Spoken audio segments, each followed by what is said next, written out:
5 বছরে 25 কোটি বৃক্ষরোপণ করিব বলে ডিক্লেয়ার দিয়ে জীবনত আমি মনে হয় এই প্রথম চারা রোপণ করছি।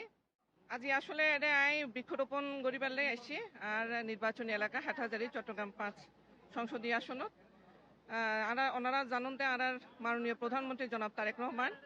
5 বছরে 25 কোটি বৃক্ষরোপণ করিব বলে ডিক্লেয়ার দিয়ে এবং তের ঘোষণা অনুযায়ী আই এই কর্মসূচি আতত লই আর আগামীর প্ল্যান হইতে আই হাটহাজারী প্রায় 50,000 গাছ বৃক্ষরোপণ করছ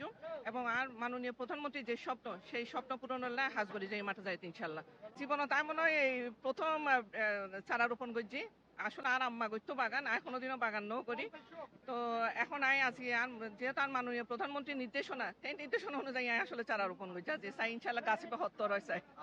আর মা বোনেরও হইমতে ওনারা অবশ্যই বাড়ির মধ্যে যে যার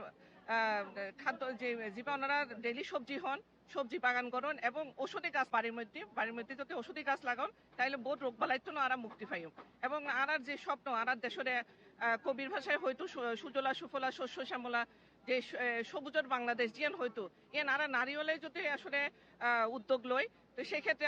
আড়াই ফাইজম আসলে এই বাংলাদেশের সবুজের বাংলাদেশ হিসেবে প্রতিষ্ঠিত করিবার লাগে।